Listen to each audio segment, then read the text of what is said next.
Hi, everyone. Thank you for joining us today. I'm Marcia Butler, the webinar director here at Advice Chaser, and we're so glad you are here. Before I introduce our guest and get started, I need to do a bit of legal housekeeping. Advice Chaser, the host of this webinar, is not a registered investment advisor. We cannot and do not give financial advice. Today's presentation is for educational purposes only and cannot be considered advice for any person's individual situation. Advice Chaser regularly hosts informative webinars such as this one, featuring a variety of knowledgeable professionals, many of whom are licensed advisors. Any opinions, ideas, jokes, or principles expressed by presenters are their own, and however true, funny, or interesting, are not endorsed by Advice Chaser. Please do not act on the information you hear today without consulting a qualified financial professional. Well, we're thrilled to bring you today's educational presentation. Couple of housekeeping notes. Attendees are muted, but we do encourage you to ask questions using the chat box. And just to know, if you put a chat in the chat box and you don't see anyone else chatting, that's because it just goes to our presenter and me. In addition, if you ask a question in the chat box and we're not able to get to it, go ahead and leave your phone number as well. If we can't get to your question during today's event, we'll make sure someone reaches out to you afterwards. We want this experience to be as educational as possible, so please don't hesitate to ask for clarification or expansion of the materials, and I know our presenter will be happy to address that. I'd love to introduce you to our presenter today. Ellen Delop is an award-winning certified professional organizer and productivity consultant. She's recognized for her contributions in the industry and the community. She has extensive experience in working with ADHD individuals and holds certificates of study in ADD and chronic disorganization, and is a member of the Institute for Challenging Disorganization. She works with families as a family manager coach. She is currently the past president of the National Association of Productivity and Organizing Professionals. She holds a bachelor's degree from Smith College and a master's degree in education from Smith College. Ellen's goal is to empower her clients by making a difference in their lives. And we're really excited to get into this topic. Hopefully lots of families will find this one very helpful today. So I'm going to go ahead and turn the time over to you, Ellen. Thank you. Thank you, Marcia, for that lovely introduction. And thank you, everyone, for being here today. I know it takes time away from other things, and I am so glad you prioritized being with us today. So I can honestly say this is my most favorite topic to talk with everyone about is family organization. And it's so important because we are such busy families now, especially post-COVID, and there's so many wonderful experiences and things we're doing with our family, but the foundation to all of that is being organized. So we're going to go through some tips, some strategies, and some tools today that are going to help you make this much easier for you and for your family.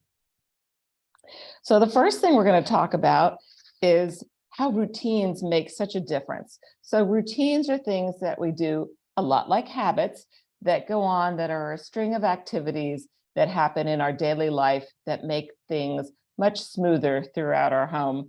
And you know, all of us know some of them have to do with laundry and meals and taking people from here to there. But the most foundational way to capture all that information is through a weekly family meeting. And some family members are thinking, oh my gosh, another meeting, how horrifying. But what it is actually the most fun part of your week, because this is the time you're really learning from your family what was most fabulous to them that week, what are they involved in, what are the pieces that you can support them in doing, but most especially, when is all of that happening? So by having a family calendar, you're going to be able to capture that information. Now, lots of families go the direction of having a digital calendar or a paper calendar. We're going to talk a little bit more deeply about that later. But the most important thing about the family meeting is setting a good time to have it, because that's what ensures you're having it. So there's a broad range of times. Some people do it in the car as they're driving home from something on a late Sunday afternoon. Some people meet for a big family lunch on Sunday and host their family meeting then. The elements that you want to remember in your family meeting are to capture dates. So everybody brings their planner, whether it's digital or paper, and then you have either a scribe or you capture the dates. Then you want to talk about family responsibilities, which is not the most fun, but you want to be innovative. And we'll talk a few ways that you can be innovative in a few minutes about ways to be sure that you're empowering everyone to be responsible, but not nagging is the thing. And then you want to end it with some family fun. So that could be a walk, a bike ride, a make your own pizza, make your own sundae, whatever your family finds fun. And that's one of the most critical elements because we just don't have a lot of time together. So be thinking about when would be the best time for you to host your family meeting. Also, these other routines that I want you to think about for either you or partnering with other family members is a grocery shopping routine.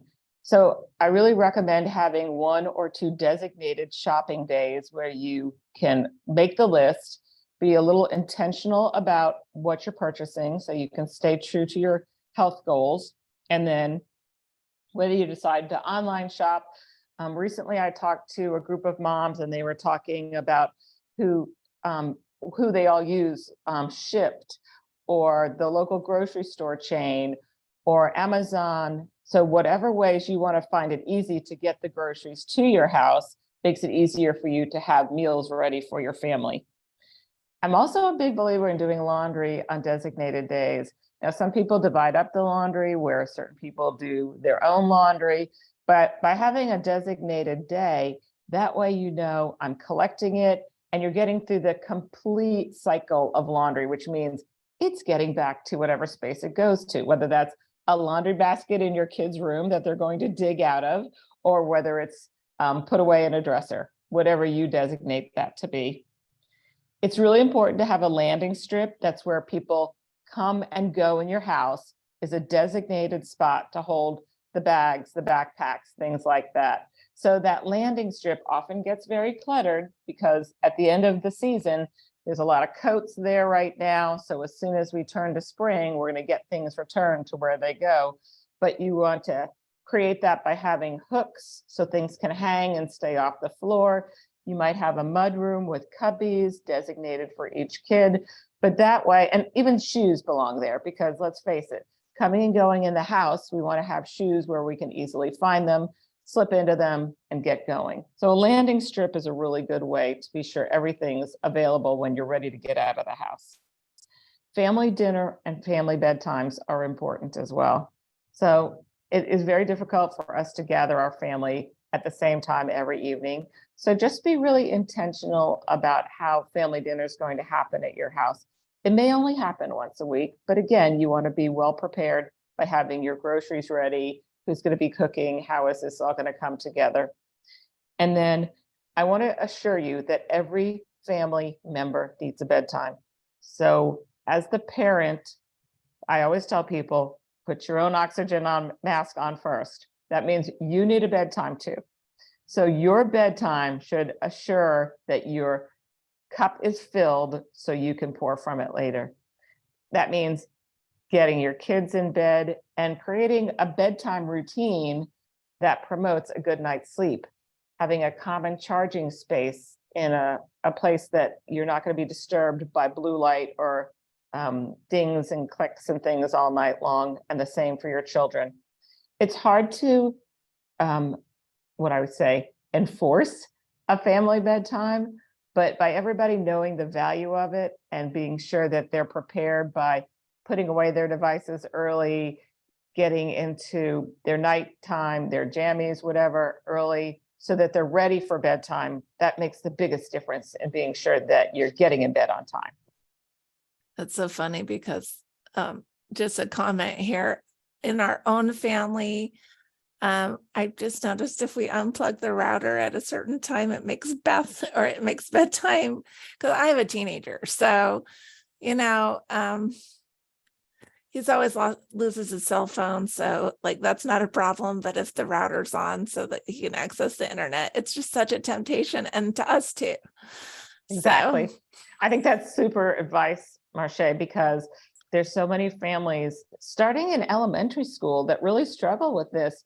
So let's just take the same strategy. If we don't want to eat cookies, we don't buy cookies and bring them into the house. Let's turn off the router at an hour that makes sense for everybody. I love it. So we're going to talk a little bit about this family calendar because it's a cohesiveness tool as well as communication tool, because we all want to be there when our kids are doing activities, and we want them to be aware of when things are going on in our lives too. So it is the one place where you gather all the dates and data. I really believe that we need a hybrid solution for this. So while most of our information comes digitally, we still love to write things down. And so it may be at a certain, I call it the command center, at your command center where your information gathering spot is in your house, or it might just be the refrigerator. Let's face it, everybody's at the refrigerator sometime every day. We post the family calendar. Now that might be a printout of your Google Calendar.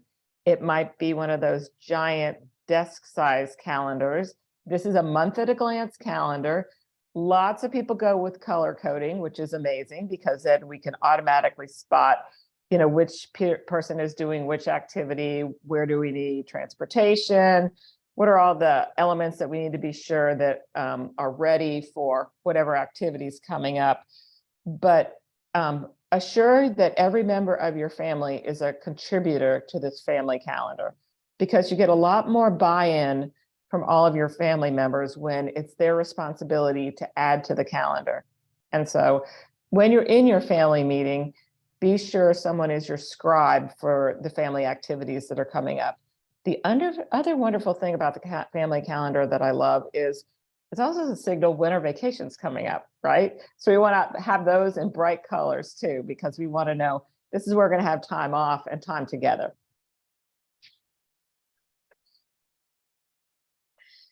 So as families, we often find that we are doing a lot of directing and we really feel frustrated by that.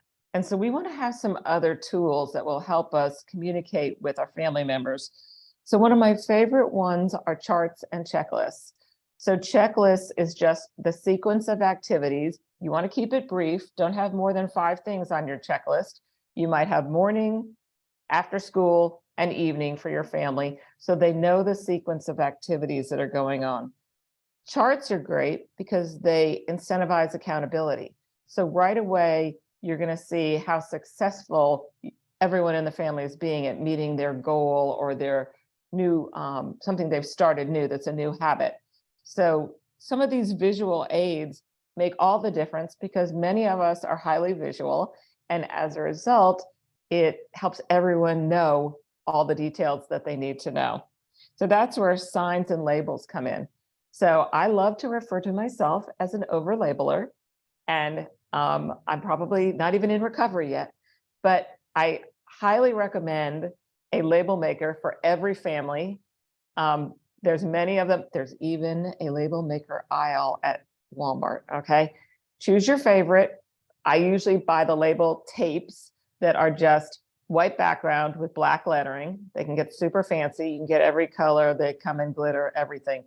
But the best thing about labeling is everybody knows where things go. So undeniably, you're cutting off half of the instruction you're doing in the pantry, when people are putting away their clothes, any place.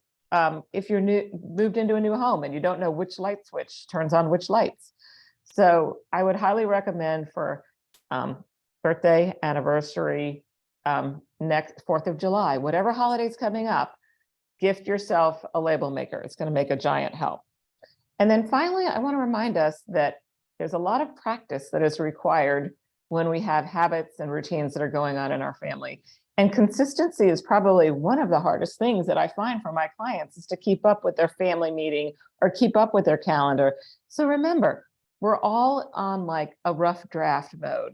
And so as a result, it's going to take a lot more practice. And remember, if something stops and magically disappears, all of a sudden, start right back up as soon as you realize that. It just requires an enormous amount of practice to become more consistent about the tasks that we have going on in our house and even the communication.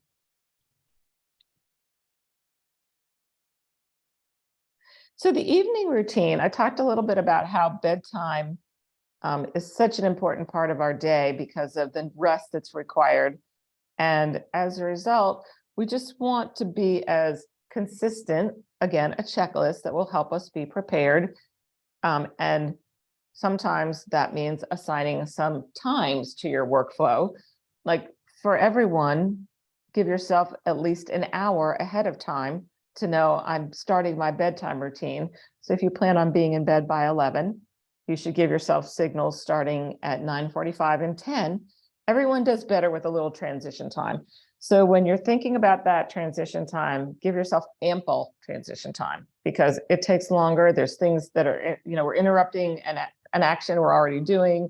So we may have to wind that down. So transition times are really helpful for all family activities. And that's just a little alert.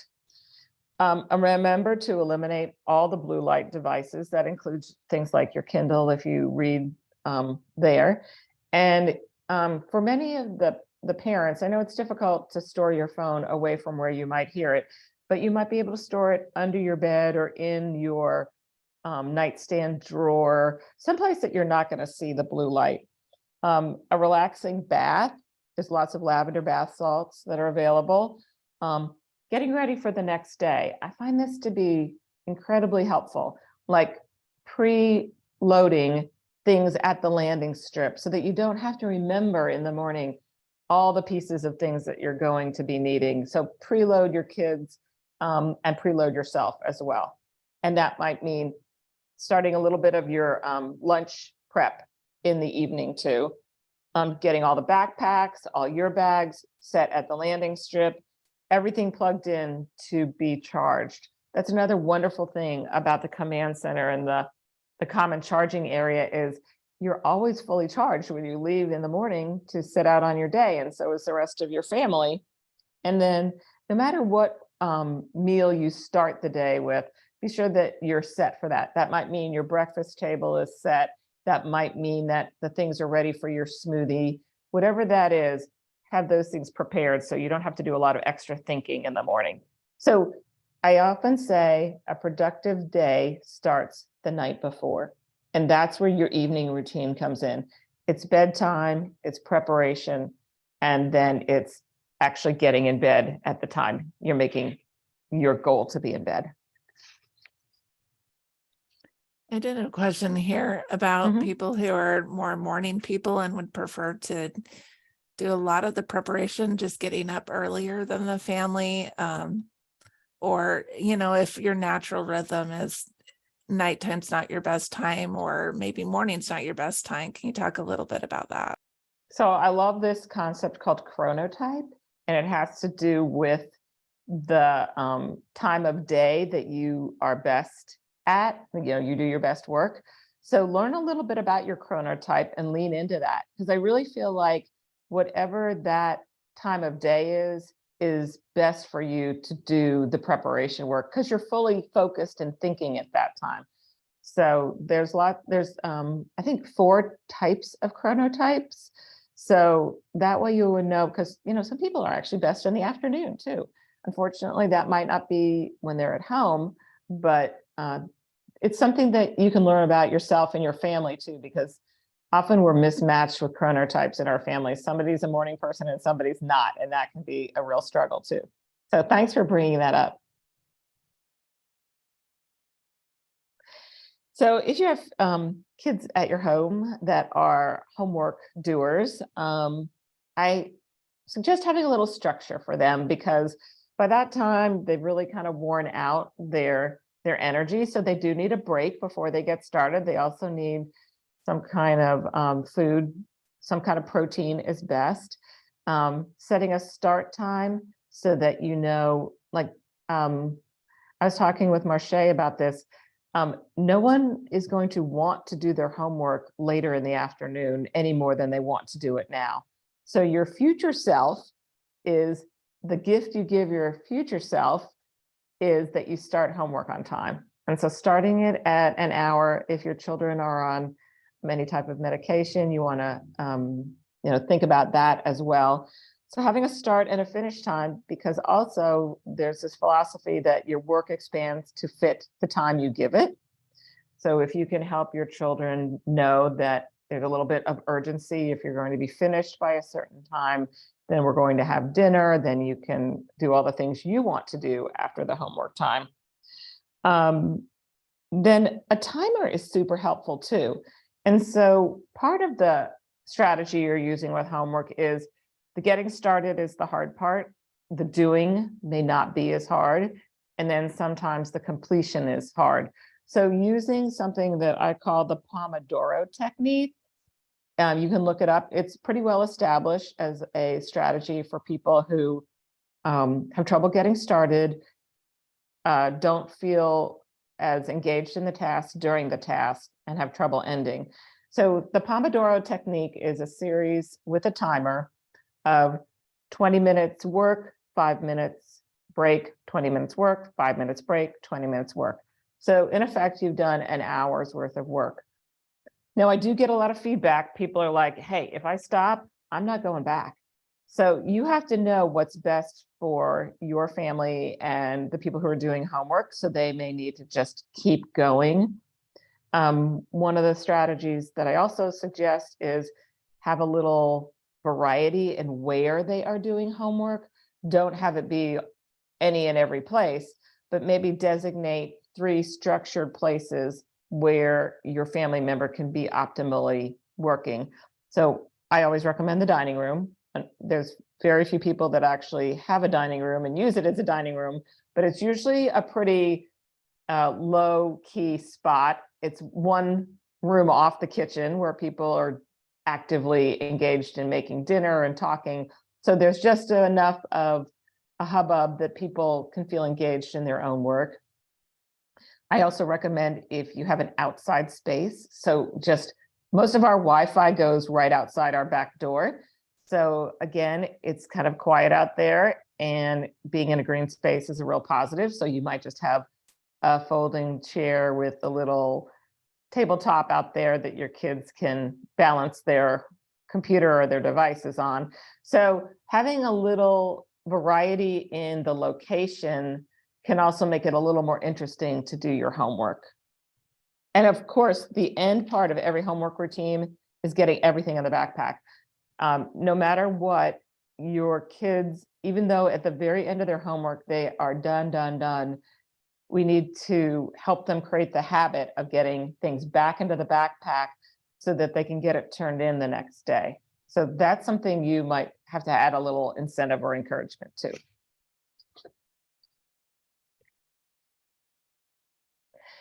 So I loved this visual to do so many things. Like, our lists are endless. They are overwhelming. We just feel defeated just by creating them. But what I want to encourage you to do is to continue to do these brain dumps where you have someplace, it's a capture tool, I call it, someplace you're putting all this information. A lot of us, again, stay with your paper if that's the easiest thing for you. I personally use a paper planner and I have paper lists. So, but don't feel that we all have to go digital. But the important part about having your list is you have to prioritize it afterwards. And legitimately, you can only accomplish 3 to 5 things in a day. So when you're thinking about those 3 to 5 things, a lot of times when you add context, like, could I do 3 related things so that I feel more accomplished and get a bigger part of a project checked off? Or do I do 3 quick and easy things that I've just been putting off because they're just administrative, not very interesting. They just drag on and on and on. Phone calls, things that have to do with a glitch with your credit card, all these little new things that happen that we just don't want to deal with. So sometimes we just want to knock those out as quickly as we can. But the good thing about having this routine that's on this slide is that it just makes you feel like you've already conquered the day by getting these 5 things done. Emptying the dishwasher is probably one of the least favorite activities of almost everybody in America. So there's a couple things that I suggest that it's related to habits, like you might, what's called habit stack, where I turn on the coffee, I unload the dishwasher, my coffee is ready, okay? Or I unload the dishwasher while I'm listening to the morning news on my Alexa, things like that. So if you combine something that's truly difficult for you to accomplish with something else that might be slightly distracting, but at the same time, you can pay close attention to the weather while you're unloading the dishwasher, things like that. You might have a quick vacuum. All of us have these Dysons that are hanging around, or maybe you just hit the go button on your Roomba at that time, things like that. So all of us have pets, multiple pets. And as a result, we have a lot of like tufts of hair floating around our floors. And so you want to be able to have like a quick sweep and then check the calendar. So you have a heads up. So you know, oh my gosh, I'm not going to be surprised about anything today. And checking your calendar the night before during your evening routine is smart too. So nothing surprises you. And Marche was sharing, like, she has a digital list. You want to talk a little bit about your paper list too? Oh, that's so funny because we were just talking about this before the webinar. So I have a digital calendar that syncs with my phone, so I can check it on my phone. But when I'm being very on top of things, it doesn't happen every day. I keep a notebook by my desk, and before I start the day, I'll write down the date, any appointments I have, and then any usually 2 or 3 things that I've got to get done that day. And it's kind of like a way for me to brain dump.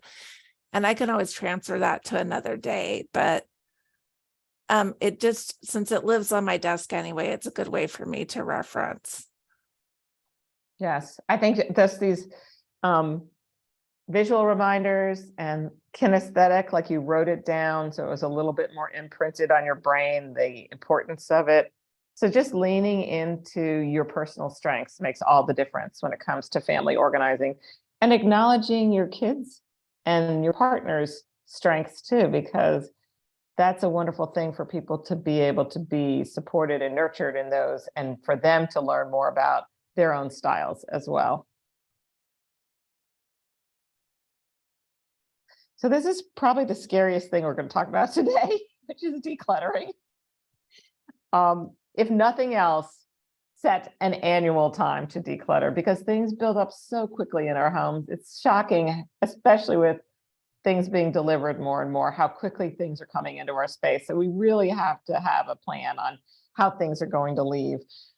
We have the trashed, we have keep, donate, sell, lots of sales going on. It's a wonderful thing to be able to sell to somebody locally so that you can distribute things to them. Things being on vacation. So that influx of toys that comes in at birthday time, or even if you have a secondary closet for your, the other seasonal wardrobe, things like that, so that everything has a home and you can return it to that home. A lot of times I'm finding it's really about what I call distributing, getting things back to where they go. And that's one part of a Sunday night evening routine that I talk about. I call it the reset, because things have been crazy all week. So on Sunday night, getting things back to where they go can make a giant difference for how organized you are and how much you need to declutter. I love to talk about how categories work best together and grouping like things together, toys and clothes and media. Sometimes you can create zones for things that complement each other. I often refer to the gift wrap zone, like you need the tape, the scissors, the bags, the tissue, things like that. So think about what the zones are that might work best for you. If you're finding it's frustrating that your mugs are not near your coffee maker, do a little rearranging. Where are those pods? They should be right there too. So just by grouping like things together, it also makes it easier to make decisions about what to let go.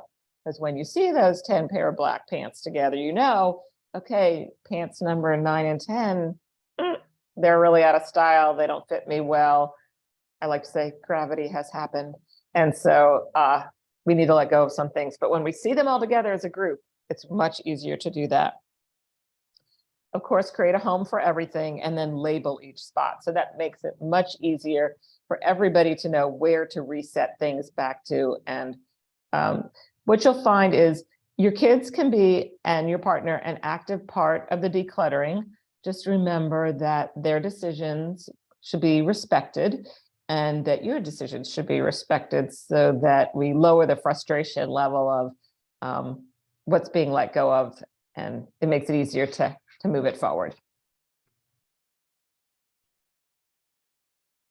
So I want to talk especially about this slide because your professional team is what's going to make you the happiest person in your family.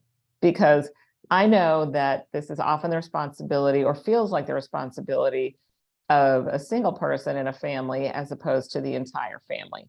So don't think you only have to lean on your team.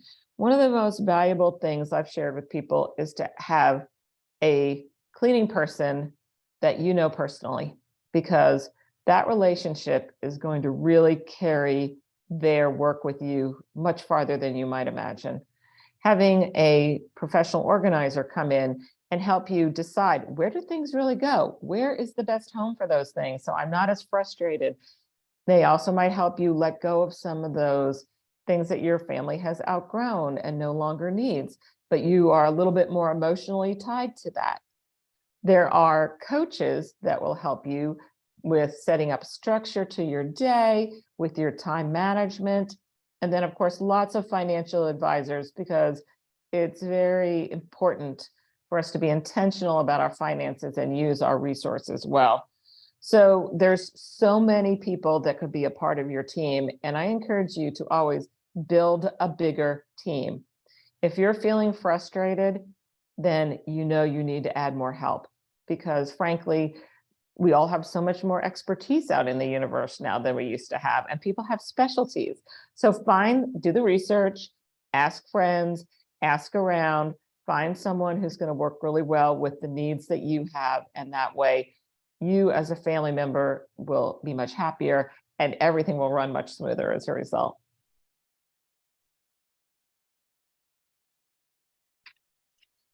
All right, let's get into some questions. I want to remind our attendees, you're welcome to put more questions in the chat as I go over these ones, and we'll see how many we can answer today.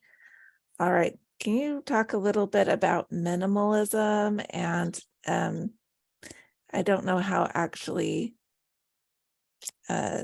viable it is for my family. This is what that person probably So I is saying. think I am a big fan of what I call essentialism. So essentialism is one step away from minimalism. So minimalism is choosing a lifestyle that you are leaning into having as little as possible in your home. But what I like about essentialism is you are making the distinction that what you keep is essential to you rather than just less. So to get buy-in in your family with that at a family meeting, I would have a conversation about, do you know what minimalism is? Or do you know what essentialism is? And some of this vocabulary is really important for your family to learn. Do you know who Marie Kondo is? So there's lots of ways that you can incorporate into minimalism and making that a family goal. But it's best if you have everyone on the same page. All right. I've heard about different types of organization styles, like people who are more detailed versus people who are more macro oriented, or people who are visual versus people who want things hidden. Can you talk about that? So there's something called learning modalities. And there's actually, in one of the educational programs that I've been, a total of 9. And so the most obvious ones are the ones that have to do with our senses. Most of us are highly visual. We see things, we know where we have them. That saying out of sight, out of mind relates to that. Then there's people who are auditory, so they hear things. And as they hear things or they verbally process things, they talk through things, then they feel more a sense of clarity and prioritization. There's people who are kinesthetic learners. They do a lot of movement. And so as they're moving, things get more clear to them. That style is the person who might be having a standing desk, or they might, instead of having drawers, they have baskets to throw things in and pull things out. So then we go into tactile, which is touch. So these are people who, as they touch things, they get more aware of them. Many quilters are most in touch with their tactile modality. And then actually one of the most powerful ones is the sense of smell. Like whenever we talk with people about selling a home, when you have the smell of cookies baking in the oven, it feels like more home because of the smell, right? So there's also cognitive, which is the people who think things through before they verbalize them. There's intuitive, which are the people that feel things in their gut. They're sensing things. So as you can see, this wide range of modalities, this is something you can explore more on the internet. Just look up learning styles and learning modalities. Very interesting. I'd like to talk about storage units or garages and what the role is and what you keep out there. So sensitive items such as photos, technology, those should not be stored in non-climate control. What I find is in the South, where there are no basements, your garage becomes much more of a storage area. So bin storage is definitely optimal. Vertical storage is very optimal. Whatever you store in the bin, you want to be sure you label, so that way you know what you have. The best things to store out there are holiday decorations that you don't have enough space for in your home. But other than that, you generally find things like athletic equipment, yard landscaping tools. There's a variety of storage mechanisms, storage products. Some are sold at big stores like Home Depot or Lowe's. Container Store has something called Alpha System. So you want to have whatever you store out there, it's just like what you store inside your home. You want to be super intentional. What often happens is things are in an intermediate stage of decision making out in that space. Often external storage has become something happened at your house. Like I did a renovation.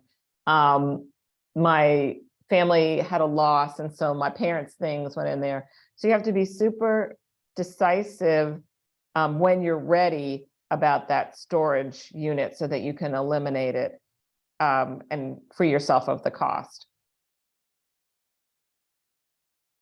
All right, well, we're going to go ahead and wrap things up here. We want to thank you, Ellen, for being here. And this has been a lot of fun. I think people will have gleaned a lot from this shorter presentation today, but we'll get their day back today.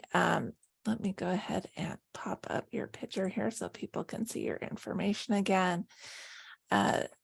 We want to thank the organizations that have made this webinar possible today. Also, to our attendees, look for an email with a link to the replay of this event, and you're welcome to share that replay with friends and family. Here at Advice Chaser, we're all about helping you find a financial advisor who's a great fit for your life and your financial questions. Our matching service is free to you, and every one of our advisor partners has committed to offer a free initial consultation to anyone we introduce them to. Find out more by going to advicechaser.com and clicking on the link to find an advisor. Well, once again from Advice Chaser, thank you everyone for coming, and we'll see you at another webinar soon. Goodbye, everyone.